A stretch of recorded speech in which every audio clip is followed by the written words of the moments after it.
Saibai Island in the Torres Strait, just south of Papua New Guinea. Yeah, it's a good height there, Stu. We should see it beauty, hopefully. Okay. From the air, this wilderness looks peaceful enough, but for the Australian Quarantine Service, it's the battlefield in a silent war. You see him yet? No, can't see him yet. Okay, here they are, coming around here. Yeah, you gonna bring him up?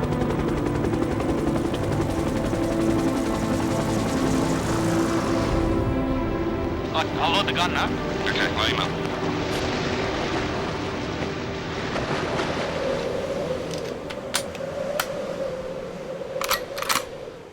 Okay, just turn it in the wind. You ready, Shane? Yep. Okay, anytime now. You got him. Got him. Yep. Australia has always feared invasion from the north. In wartime, coast watchers scanned sea and air for an invading army. Now a new breed of coast watchers guard against an unseen enemy: disease. For the men and women of the Quarantine Service, Torres Strait is the last line of defence. If they fail, the Australian livestock industry will be devastated, and Australian lives will be at risk.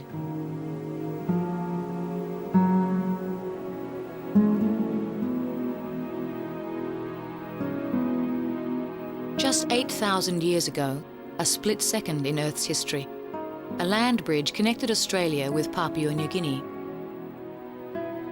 Then the waters rose, leaving about 100 islands scattered across a strait, only 150 kilometres wide.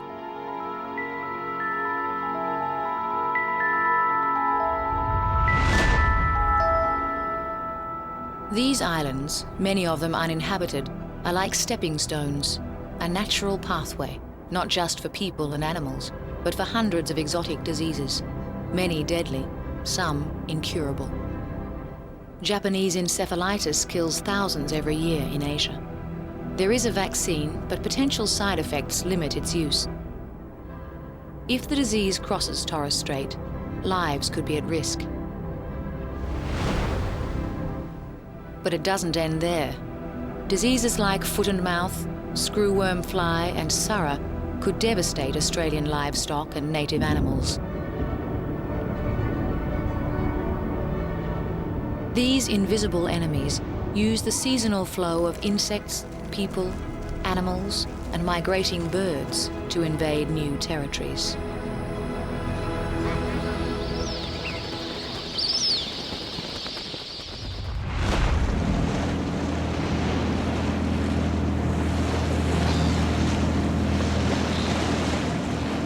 On the islands, life still revolves around the sea and changing seasons.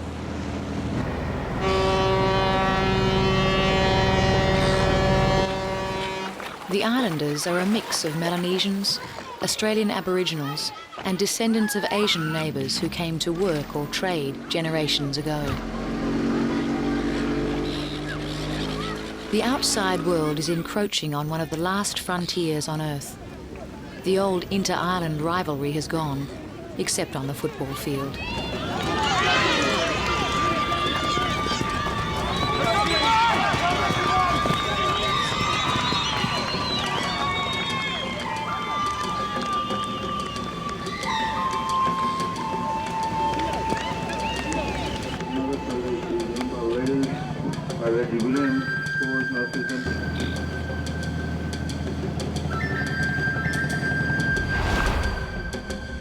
Local peoples have always moved between Papua New Guinea, the islands, and mainland Australia.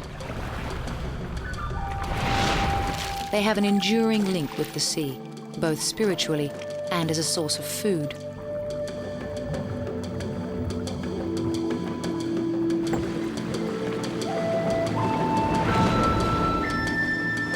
Now, with motorboats, travel is faster and easier than their ancestors ever dreamed, and harder to monitor.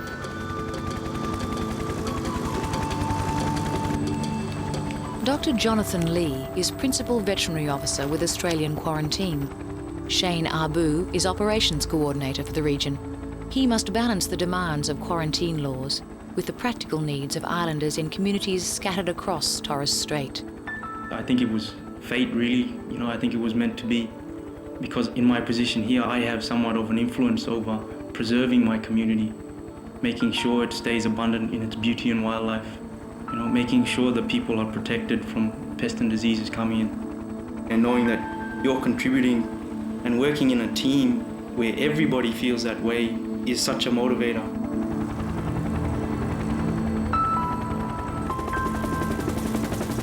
Shipping lanes run between the inner and centre island groups.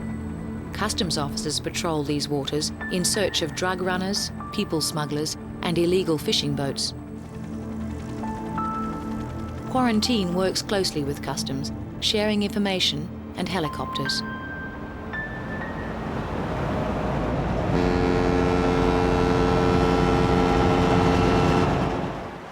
It's either you get it over at TO or you get the something's over at Torres, but I prefer you to get it over at TO. Today, the movement of people, animals, fruit and vegetables is carefully monitored. Quarantine officers check ferries and barges as they move passengers and cargo between the main centres. No fruit. No fruit. Thank you. More traffic means more risk of spreading disease. Quarantine has responded by creating special zones to restrict inter-island trade and streamline surveillance. When a foreign fishing vessel is caught fishing illegally in our waters, it's normally apprehended and escorted into port by one of the Australian customs vessels. Yeah, mate. It stinks. The crew's usually taken off the boat by the time we get on board, and then we inspect the boat, the risk of rabies. If there's animal products, we're certainly always concerned about the risk of foot and mouth disease. Go full to the bottom there, Shane, eh? It's pretty rotten. It is, yeah. You want a torch, mate? No, I'll be right, mate. Okay. I think when they first intercepted this boat, they emptied a lot of the rice. Yeah. A lot of stuff like that just over the side. We've still got a bit of tea here. Cheers, look. No sign of any wrigglers? Nice fat. They're all around here. Yeah, mate. We'll just take a few so we can take them back and identify them.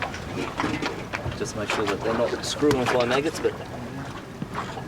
Jonathan Lee has been coming to the islands from his quarantine base in North Queensland for the past 5 years. His work takes him through communities into remote country, as far north as Papua New Guinea and East Timor.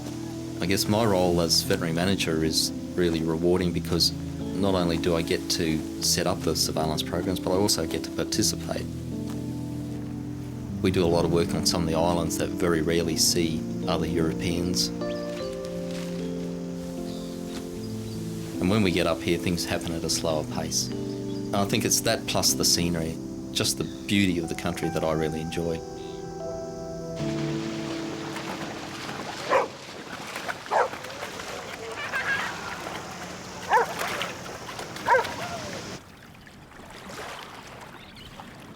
It's early November, and midway through the period known as the doldrums. The prevailing southeast winds have dropped, replaced by an eerie calm that precedes the monsoon.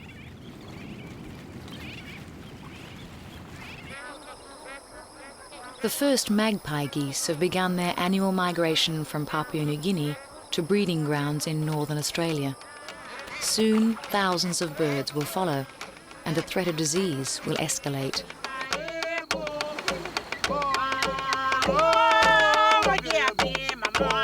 Across the islands, traditional dances celebrate the coming of the monsoon, the movement of birds, renewal of vegetation after the dry, and plentiful shoals of fish near the shore.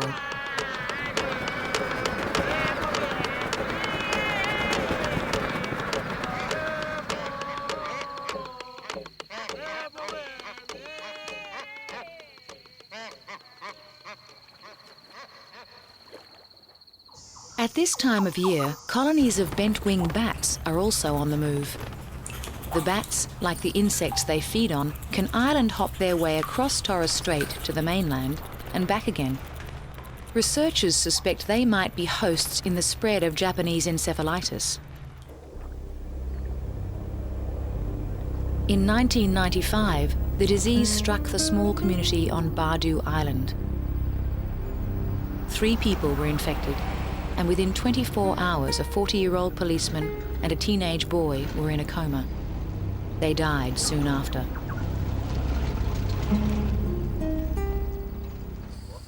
We now know that the big problem was that mosquitoes had come from Papua New Guinea, where the disease has been resident, and got into the domestic pigs, and then mosquitoes subsequently transmitted that virus from the pigs to the humans.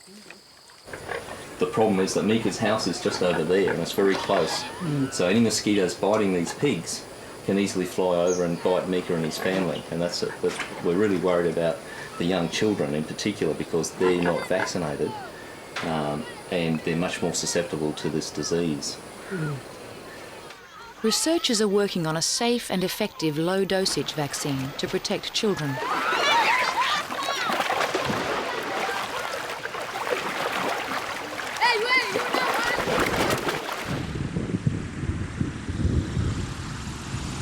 Papua Island, just before the monsoon.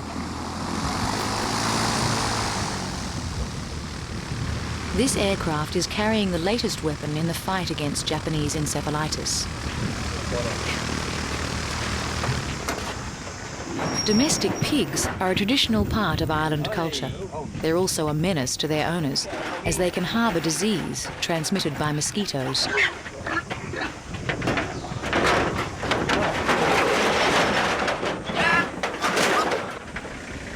But science has devised a way to use pigs to give early warning against disease.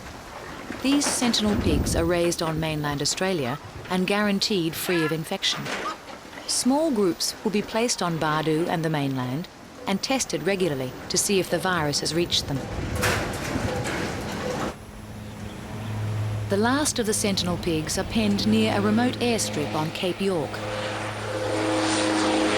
In charge is Jackson Saylor, a senior quarantine inspector.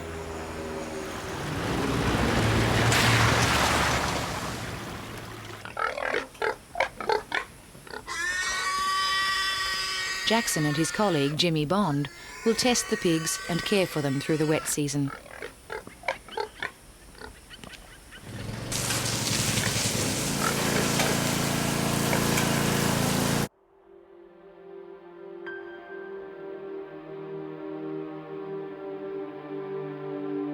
Whereas pigs are important to the islanders, on the mainland, cattle are the mainstay of rural industry. If Japanese encephalitis and other diseases were to reach Cape York, these cattle would be the first to be infected. So they too are tested regularly as part of the defence system.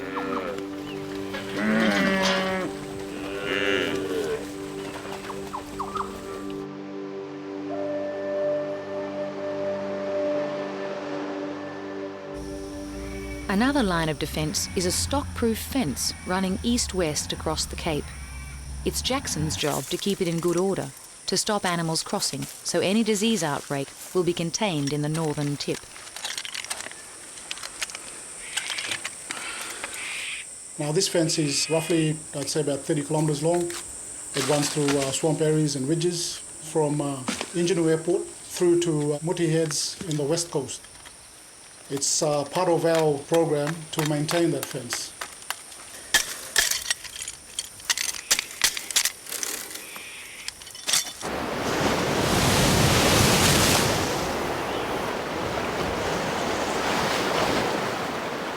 As the winds build before the monsoon, the threat to both animals and plants from diseases spread by insects causes concern.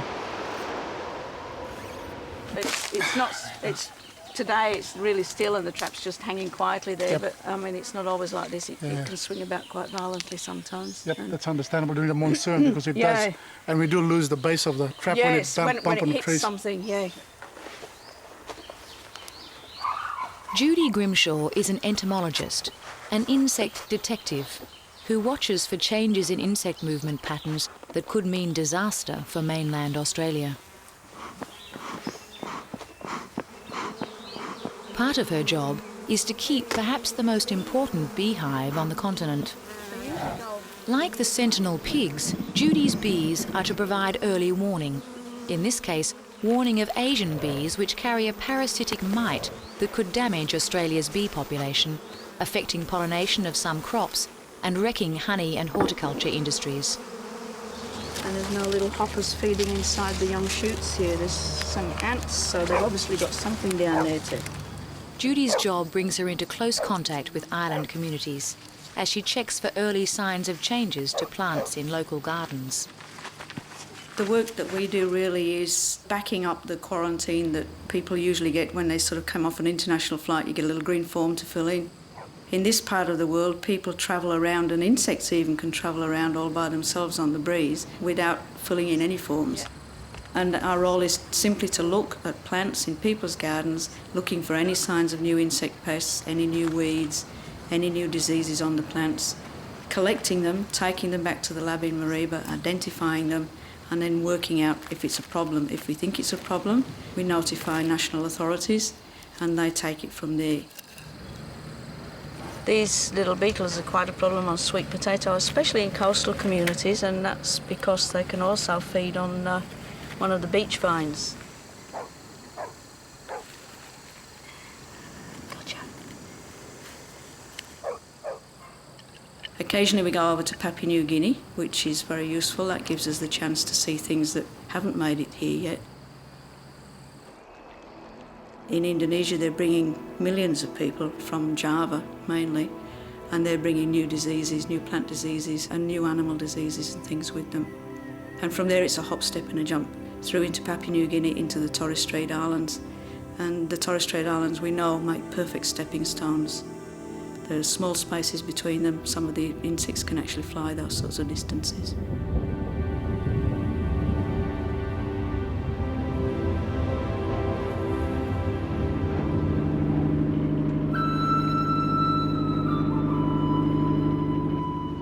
Off an island near the Papua New Guinea coast, quarantine officers on board the Navy vessel Malu Baizam prepare to trap migratory birds. There's two theories of how Japanese encephalitis could spread through Torres Strait and into the Australian mainland. The first is the passage of wind-blown mosquitoes from Papua New Guinea.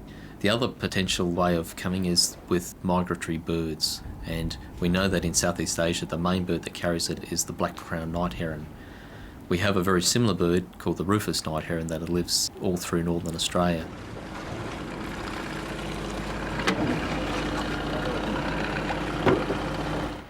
Setting up to conduct cannon netting is a tedious operation. It involves a lot of work.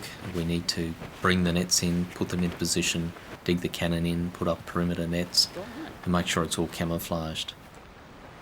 This particular operation was even more difficult because the birds are night feeders, but they're also very, very shy birds. Any operations during the day would have disturbed them and probably made them fly away from the island. So we were forced to do all our operations in the middle of the night when the birds were out feeding on the reef. Wriggle forward here. Well, with small stuff it's 2 metres. These guys are just slow. Chris Hassel oversees the cannon netting operation. It's his job to make sure the nets are fired with the least risk of injury to the birds.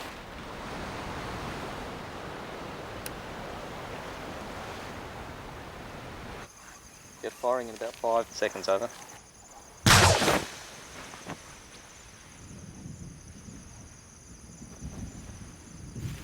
Disappointment. Despite the careful planning, not one bird is caught in the net. 3 days of hard work is lost. There is concern now that the weather will close in. With the net still in place and nothing to show for their efforts, the team decides it's worth one more try.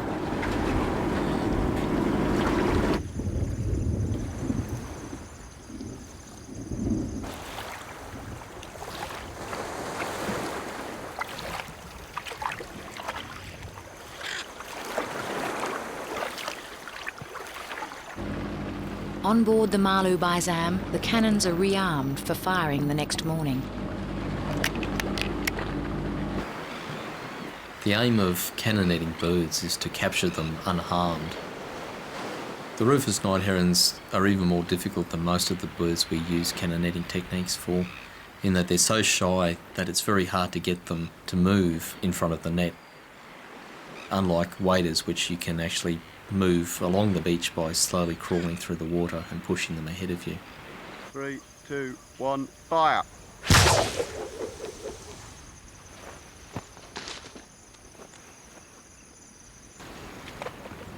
Again, no night herons in the net, but they've caught several eastern reef egrets, coastal birds found in northern Australia, across Torres Strait and Pacific Islands.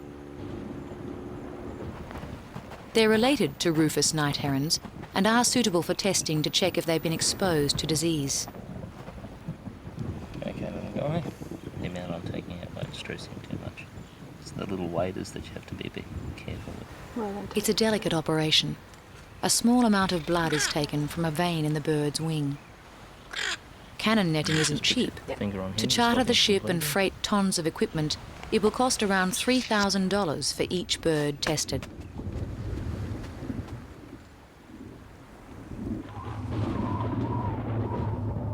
The first storms break, and swelling numbers of water birds respond to the pull of their southern breeding grounds.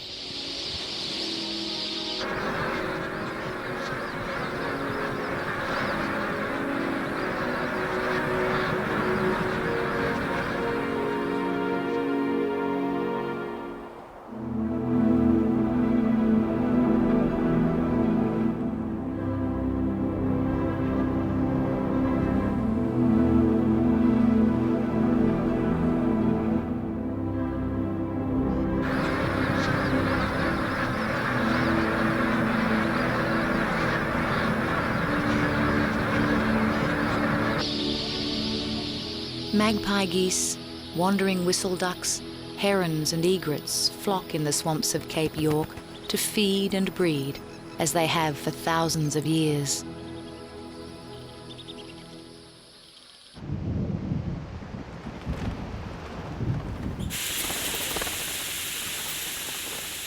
On the islands, the bent-wing bats are growing restless.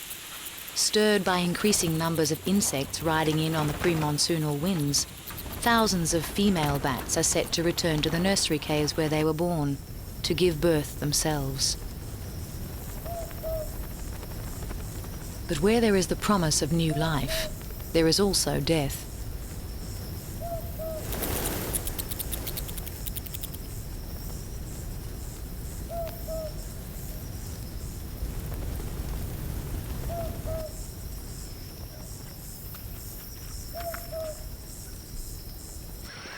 Colonies of black flying foxes cross the night skies from Papua New Guinea to breed in the rainforests of Cape York.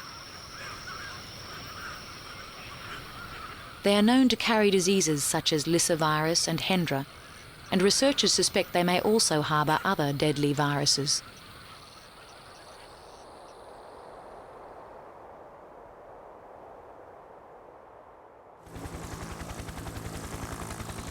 At this time of year, the screwworm fly is also a concern. These insects blow in on the northwest winds and breed quickly, infecting neglected livestock and feral animals with open wounds.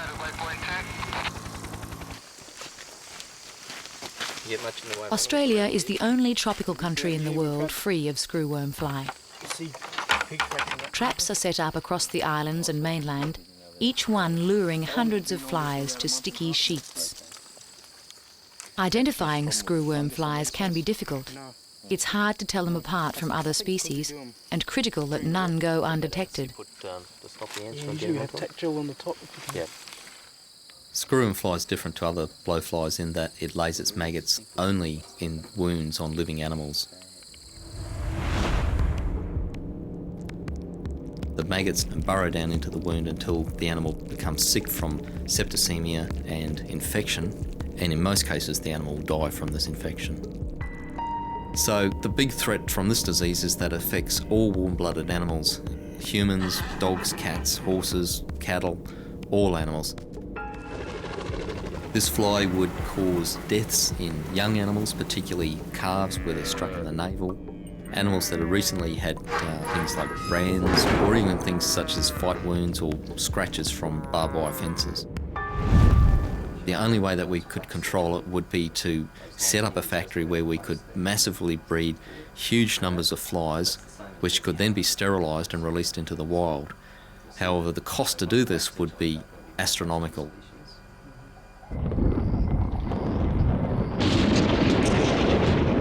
The first rains fall, but they don't last long. On the mainland, lightning strikes start scrub fires, which burn unchecked.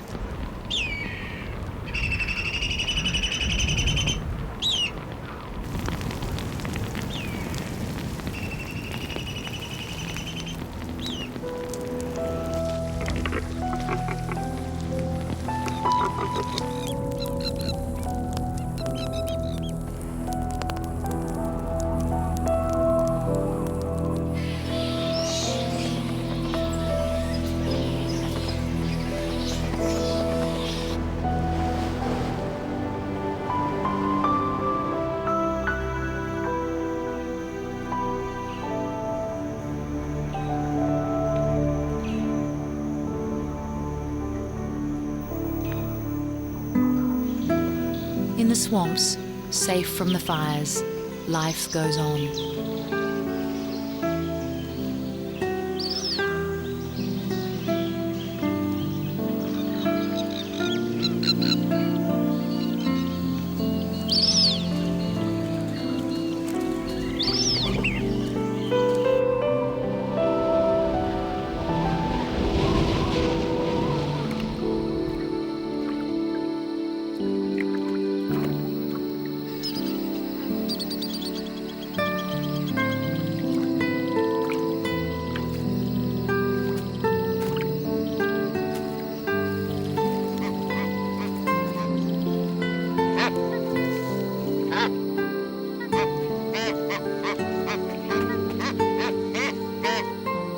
In coming weeks, this magpie goose will add to his nest site.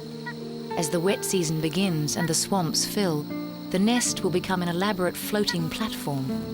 From here, he will court perhaps 2 females, with all 3 sharing the task of incubating the eggs.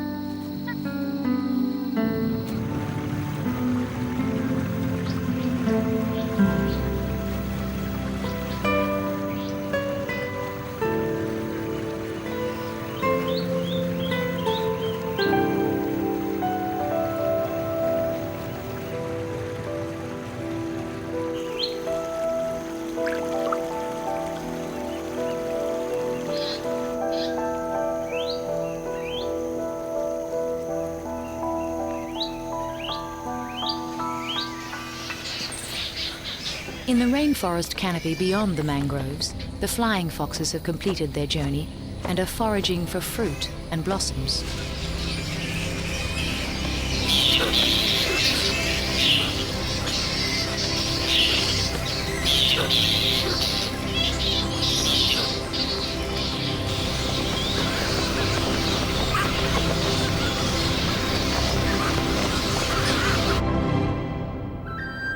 Gaba Island in central Torres Strait is uninhabited by people, but there are plenty of pigs dumped there by islanders. For the quarantine officers, they're a time bomb of potential disease. The big problem here on this island, I reckon, is they'll be getting into the turtle eggs and also into the eggs from the ground nesting birds. And this is all over the island, eh? I mean, it's everywhere, mate. Everywhere we've been has been dug up like this. This is just a bit fresher. As a result of the 1995 and 1998 outbreaks of Japanese encephalitis, most of the communities made the decision to move pigs out of the communities. On Badu, they moved all the pigs to a commercial piggery, but some of the other islands, the people were less happy about getting rid of their pigs, and in fact, rather than getting rid of their pigs, they moved them to uninhabited islands. Feral pigs are important from the point of view of both foot-and-mouth disease and Japanese encephalitis in that they act basically as a walking virus factory. Within my quarantine role, I can't directly say to the people that, you have to go and eradicate those pigs, because I don't have the legislation to be able to do that. I can make the Yam Island Council aware of the problem to fix it, or if they wish to do so, is up to them.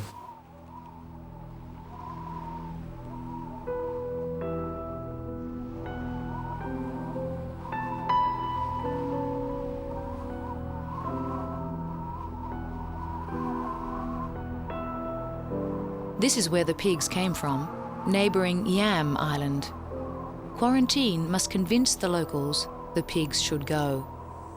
There's a whole heap of issues that we talked about. There's the environmental damage that they're causing to Gabba, the island itself. There's the disease risk. Perhaps if people went there and spent any length of time and these pigs became infected, then the pigs themselves, are, because they're on Gabba, provide a risk of transmitting. So, but if they're only there for a short period of time, then probably the risk is quite low.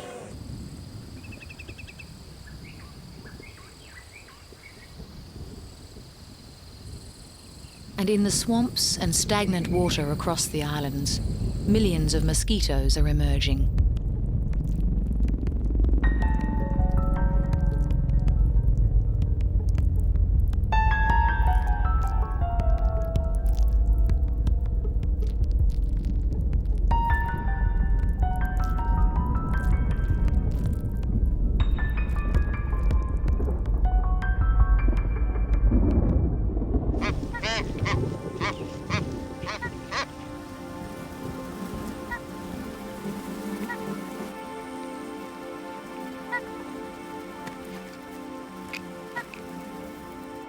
It's that time of the morning, folks, and the time for stop the Yumpla.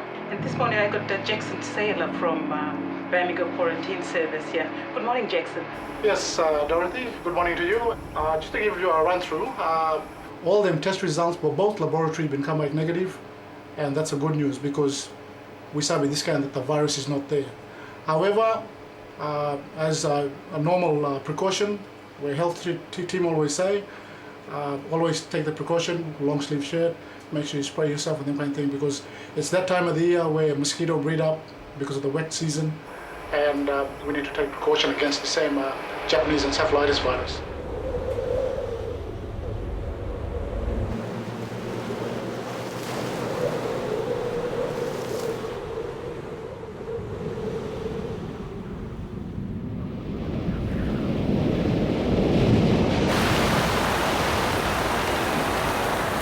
The monsoonal rains finally arrive.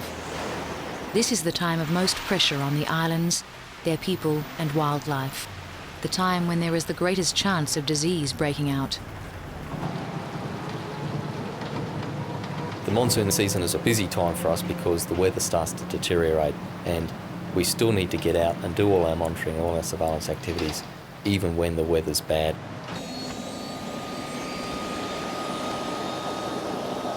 Because of the vast size of the country that we need to deal with in northern Australia, and particularly in the Torres Strait, movement's always a problem. We rely very heavily on boats and helicopters to get us around, but we're always at the mercy of the weather.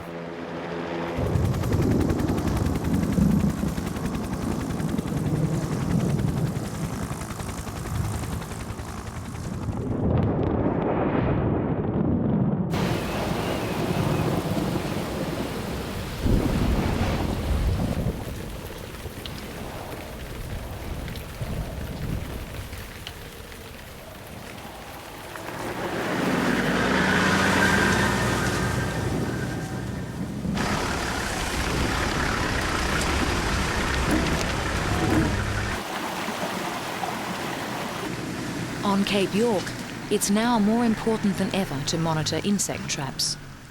It's vital to gauge the number and types of insects blown in on the winds. The wet season triggers a population peak of both fruit flies and screwworm flies. Suspect flies are packaged and sent south to a laboratory for identification.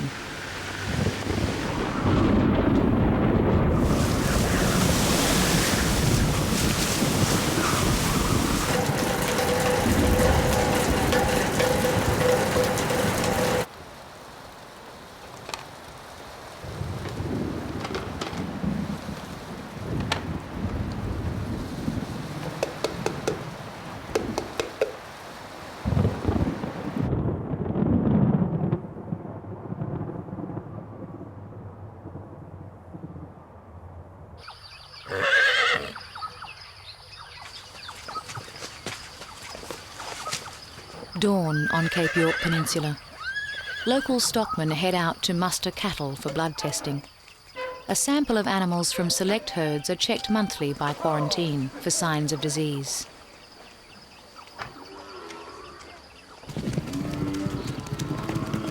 There is a strong sense of community in this place. The cattle owners volunteer their herds for testing, knowing their actions will safeguard the herds further south. It's hard work, but everyone pitches in and makes the best of it.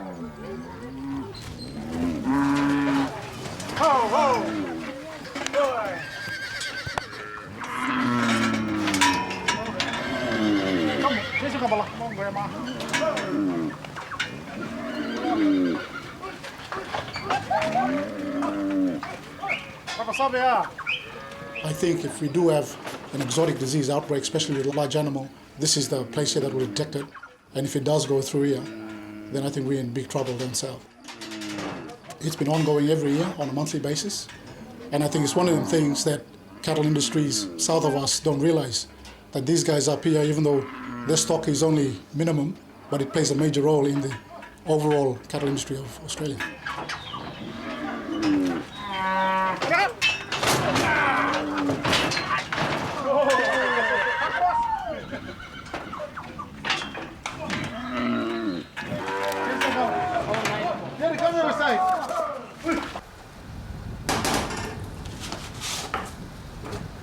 Japanese encephalitis is now considered endemic in the northern Torres Strait, but there are other diseases that quarantine hope can be contained by surveying feral animal populations. On this trip, Jonathan Lee will track feral pigs and rusa deer on islands near the Papua New Guinea coast. 293 departed TI for waypoint 2. Transport 293 TI for waypoint 2.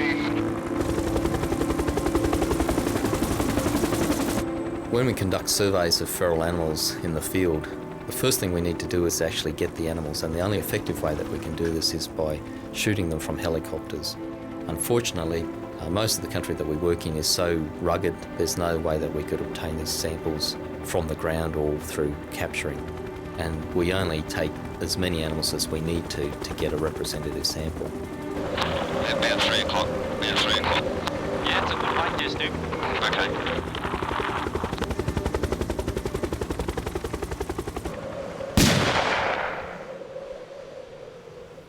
Now, pigs, because they're rooting, it's often hard to find them on the snout because the vesicles rupture fairly quickly. But we're looking for sort of crusty erosive lesions there. But the main thing with pigs is that we're looking for foot and mouth disease on the feet. And in pigs, they get quite severe lesions, and they get lesions around the coronet, around the base of the hoof, between the toes and on the heels.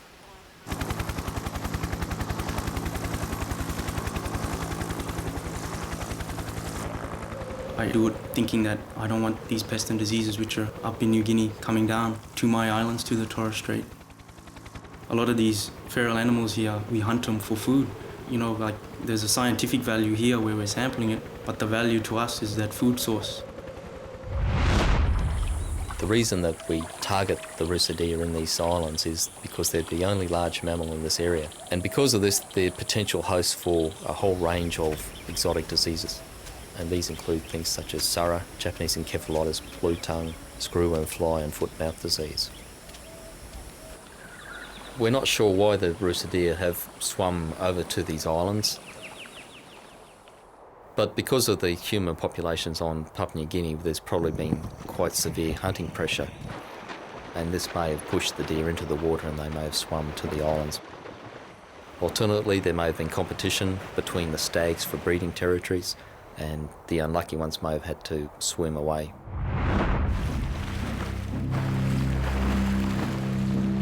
Okay, any time now.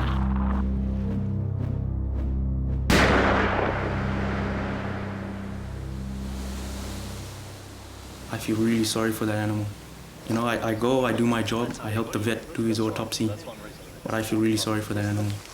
Because potentially, if you get something like surra on the mainland of Papua New Guinea, and these guys get infected, this is how it could get introduced into Australia. Yes, it's amazing how quick they can run through this thick grass, so that we have trouble even walking through. Like you said, they're well adapted for it. Very well adapted to this island, being semi-aquatic. Everything else looks really smooth. You see the serosa, and he's actually got quite a bit of fat in here. See all the fat on him? So he's doing well, this guy. And that's because it's not the mating season. In the mating season, these guys lose a lot of condition because they're just chasing hinds all the time. Okay, that should be enough.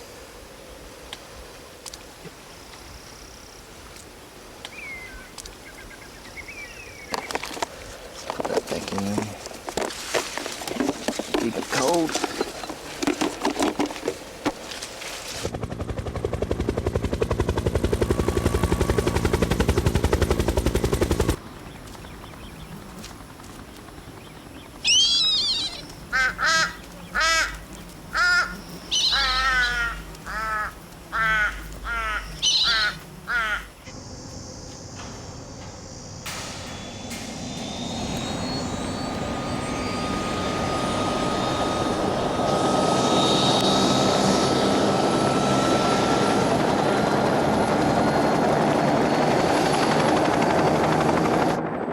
Yeah, well, today we got the news we didn't want to hear. We found that our sentinel pigs on Badu had seroconverted the Japanese encephalitis. It indicates that the virus is present or active again in the area. John's team is flying to islands near Badu. They need to find out if Japanese encephalitis has spread further.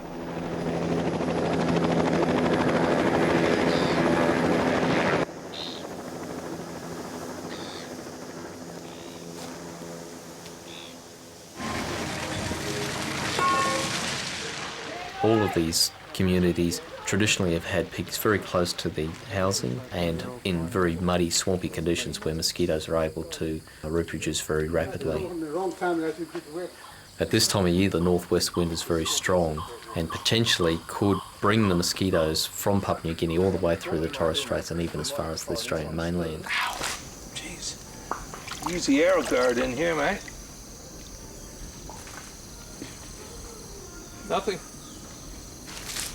You know what I suspect is when this floods over, it just flushes them out. Because this, look at this. You know, they have a big rain. This thing's a creek. So it floods Scott Ritchie is a medical entomologist, an expert on mosquitoes and the public health risks they pose.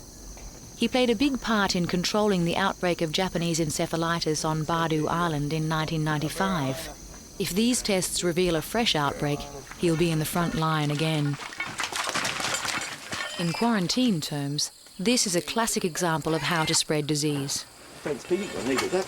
Wow. Now these guys, you might have to hold them like that, I think. It's time for afternoon tea with the mosquitoes. Let's see if there's anything in it. Right.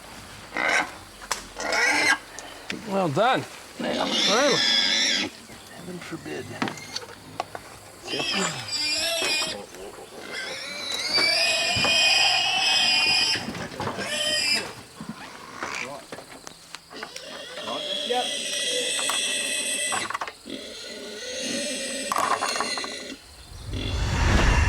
The mosquito that carries Japanese encephalitis, the Culex mosquito, the adults emerge, usually mate within a day, and then the female will seek a blood meal.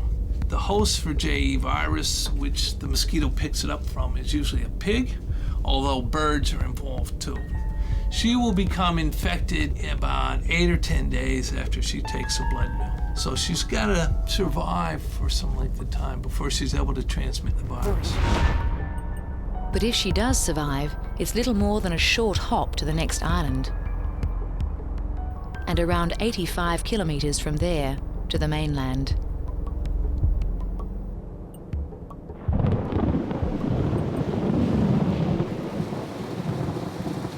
JE does demonstrate that we do get new viruses coming into Australia. There's this natural conduit, from Indonesia into New Guinea and down through the Torres Strait. It's possible that some other disease could even come to Australia that we considered unlikely for it to get here.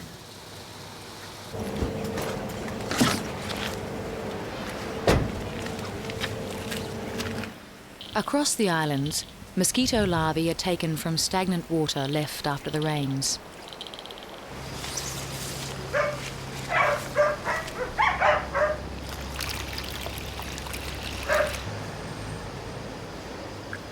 These are identified and anything suspect sent on for further analysis.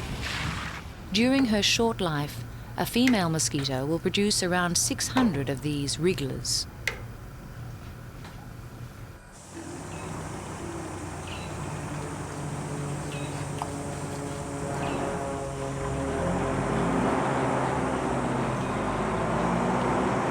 On mainland Cape York, the news is good.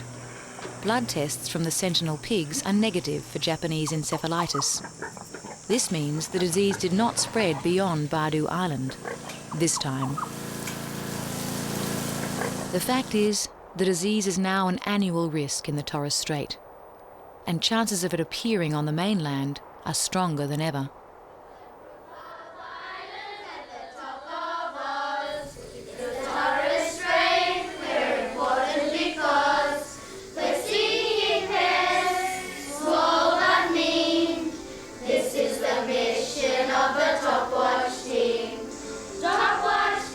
In schools across the islands, the importance of quarantine is reinforced through lessons, stories, and songs.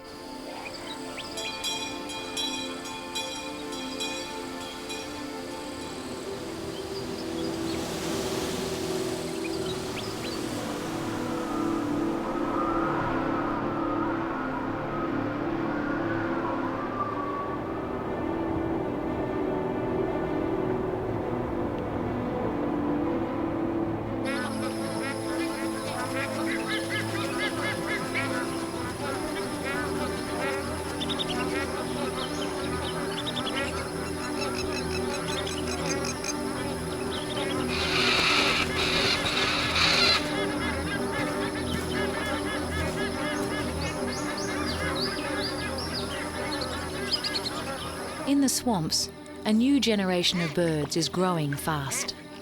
At 11 weeks, these magpie geese chicks will be able to fly. If they survive, they'll return to the swamps the following wet season, and the cycle will begin again. So we're finished in the Torres Strait for the time being. Of course, we'll be back because this is such an important area from our point of view, given that it's so close to Papua New Guinea. But I've been asked to come home so that we can go over to the United Kingdom to help them with their outbreak of foot-mouth disease. And this is important because it'll let us see firsthand the effect of such a devastating disease.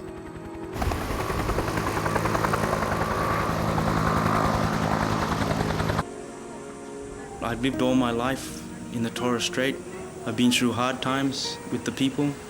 Everyone does things together. It's like a big extended family. And that feeling of family is such a, how can I say, such a reassuring feeling. The beautiful islands that we live in, I mean, make the Torres Strait not only my home, but I think something unique to protect.